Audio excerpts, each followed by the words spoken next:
Welcome to Bowl Game Radio. They reverse it to Shipley. Now he's going to throw the ball to Ash at the 5, to the goal line. Touchdown, Texas. A little razzle-dazzle. With Bruce Binkowski and Mark Neville. Moves it downfield, got a receiver there. Caught at the 15, 10, 5. He scored. Bowl Game Radio on San Diego's sports leader, the mighty 1090.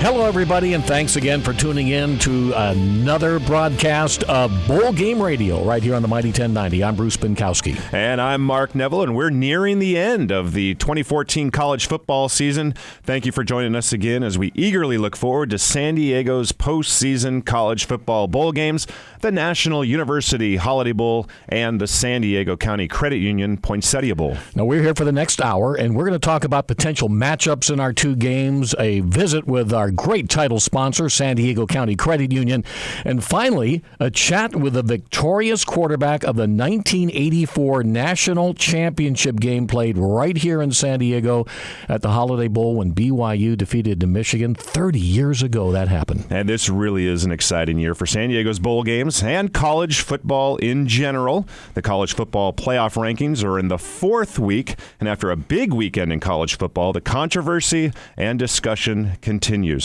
And in just a moment, we'll welcome our weekly contributor, former Aztecs and USC head coach Ted Tollner, to discuss the early matchup potentials. And then in our next segment, we'll have a chat with SDCCU's Sarah Bilyeu. And then finally, we'll wrap up with Robbie Bosco, quarterback of that 1984 National Championship team. And before we get started, we'd like to remind you to like us on each of our Facebook pages and follow us on Twitter at Poinsettia Bowl and at Holiday Bowl Game. All right, now we're going to talk some college football with the coach, Ted Tollner. A big weekend last weekend, Coach. And by the way, Ted joins us every week to give us all the expert opinions on what's... There's got to be one expert on the panel. Got to be one. Yeah, it's not us. Ted, are you with us? I am with you, ready to go. All right, Coach, we got some toughies. We're going to put you on the spot with a lot of difficult questions once again. But first, can we go to that Navy-Georgia Southern game? That was huge, Coach. Oh, that was big. And then I actually wasn't surprised. I really felt like they would feel good about themselves coming off that Notre Dame game, and they played really well against it. And the quarterback was outstanding. I mean, Keenan Reynolds is really special in that type of offense when he's on. I mean, to have 6 touchdowns and rush for 277, they're really flowing right now. So to remind our listeners, if Navy gets 6 wins, they are in this year's San Diego County Credit Union Poinsettia Bowl. They are now 5-5 after that win. They have a bye this week. They face South Alabama the week following. Hopefully that'll get them to 6. Does this game really help them with their confidence, Coach? Oh, I think a great deal. I think the last 2 weeks, they're playing well now. They're moving the ball. They're scoring points. And, every game's a new game. You got to always watch where you are as far as confidence. But I would think that they're right now feeling about as good about themselves as they have all season. And they just need to finish strong. Well, Navy went in against a very good Georgia Southern team. In fact, the Navy was only like a 3-point favorite, and so the Naval Academy pounded Georgia Southern, and you would think that they can do the same against South Alabama, not as good a team as Georgia Southern. Not a slouch. So that game is on Thanksgiving weekend, so we'll keep a close eye on that one. Now, moving over to the Mountain West. Ted, your guess is as good as mine. This is just so confusing in the Mountain West Conference. The Aztecs have a big lead against Boise. They lose. I don't know. It's just a toss-up. Well, it gets more complicated as the year goes. Instead of clearing itself up, all of a sudden, on the mountain side, we thought all along was Colorado State, Boise State. Well, Utah State's still in the hunt. Air Force is in the hunt. And on the west side, with Nevada, San Diego State, and Fresno all at 3-3, San Diego State's a little bit at a disadvantage because they lost to those other 2 teams. But there's a lot of football to be played yet, with a lot of teams having pretty good stuff at stake. You're right, Coach. And so now they're going in to face a tough Air Force team here at home. They did get beat up there, especially in the second half up in Boise. What does Coach Long tell his team to right the ship there and have a good performance against Air Force? Well, I think again, you have to, when you lose a game, you got to put it behind you. The things you did well, you accent the things you need to improve on, you work on those, but you got to put it behind you. They still have a lot at stake here, and Air Force is playing as well as anybody right now, in the Mountain West. I mean, the last few weeks they're playing excellent football. And, everyone thinks about Colorado State and Boise State, but Air Force is a very good football team, and they always create problems because of their style of offense, and Rocky does well against that stuff usually. His defenses do, and so it'll be an interesting game, but it'll be a very difficult game. Now, Coach, you coached in a warm weather city, San Diego, Los Angeles, and here you go, your team practices all the time in this warm weather environment, and then you're on the field, 9 degrees. Does that change the game for the Aztecs? Did that have an impact, do you think? I believe it does. I mean, I spent a few years at Buffalo, and I'd never really been until I went back with the Buffalo Bills. And there's a weather factor. I mean, that wind chill can be brutal. And I know when I was there, Marv Levy was the head coach, and he made us practice outside during the week, at least one day, if not two, just so it wasn't, okay, be inside where it's warm and go out and play the game. If you want to have it be an advantage, you got to practice outside in it to be an advantage. And it definitely is. When you get teams coming, especially from warm weather California areas that aren't used to it. I remember one year back there, the Oakland Raiders came in, and they were a good football team at that point, and we whipped on them pretty good, and it was cold, and they just wanted to get by the heaters. I'll tell you one thing. It's one thing watching the game, and you see the kids, the college students with their shirts off in 9-degree weather. Crazy. But although you used to do that. No, I saw you doing that last week. I never did that. But I was surprised to see some of these coaches standing on the sidelines wearing short-sleeve shirts. These guys are crazy. I guess maybe they get used to the cold weather. I don't know. There's a little bit of a macho thing in there, trying to let their team know it's not that cold out here, but they're freezing. I think it is very interesting now. Out of the Mountain West, it is possible that we could get a 10-win team. It's possible we could get a 6-win team. I mean, it really, the range there is amazing. Let's jump over to the National University Holiday Bowl. That's going to be played on December 27th at 5 o'clock. And in the Pac-12, I was actually very fortunate enough to get to go to that Arizona-Washington game and a crazy game in Arizona. They're kind of the reincarnation of the Cardiac Kids in that they have so many games that they've been trailing in the fourth quarter. And again, they did it, their field goal kicker coming through, which I was very happy for because he missed an easier field goal against USC, but he was able to capitalize on this. Oregon now, the Pac-12 North, is already set. They are in the championship. There are, we think, 5 teams in the Pac-12 South that still have a chance to go to the championship game up at Levi Stadium in San Francisco. That would be Arizona, Arizona State, USC, UCLA, and Utah. And I think all of those teams are in the running for our game as well. Don't you think, Bruce? Coach, and I agree. And Coach, do you have a favorite out of those 5 that Mark just mentioned from the Pac-12 South? Who do you think could be the tough one for Oregon?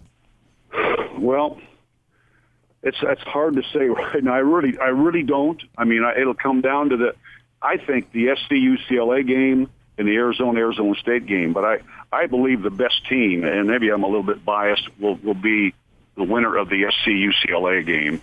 Utah is still in the hunt, but they're 4-3 in conference play, but they've beaten some of those other teams. So, like you say, it's wide open, and it's anybody's guess, really. I just have a gut feeling. Maybe I know a little bit more about SC and UCLA, and those are solid football teams, as the rest of them are. So it'll be exciting all the way to the end. Coach, you mentioned that USC-UCLA game. It is rivalry week across the country, and for many games, you got Cal and Stanford, and of course USC-UCLA. You've coached in that game, USC-UCLA. What is it like for the week leading up to that big clash? Oh, it's a great experience for the players, for the alumni, for the fans, because it's a Los Angeles-based rivalry, and there's so many people in the area that have gone to those two schools, and so there's luncheons and there's functions, and you're just trying to keep your team focused on the football game, and it's exciting because so many of the players, when players know each other, it makes the rivalry even more so. And so many of these players played against each other in high school, and it's a great rivalry, and again, it's going to be that way this year, and it's going to have potentially the championship game at stake. Okay, well, this is putting Coach Tollner on the spot, part 1. Who's going to win that game? You got me there, don't you? I am going to go with UCLA, and I don't know why. I really don't know why, because it's a toss-up game in my opinion. But you wanted an opinion, you're going to get it. You're listening to Bowl Game Radio on the Mighty 1090. I'm Bruce Binkowski along with Mark Neville, and we're speaking with the coach, Ted Tollner, about the possible matchups for the San Diego County Credit Union Poinsettia Bowl and the National University Holiday Bowl. And we're still talking Holiday Bowl, so let's move over to the Big Ten. Ohio State had their hands full against Minnesota, but they prevailed. Michigan State rebounded and won. Wisconsin just buried Nebraska.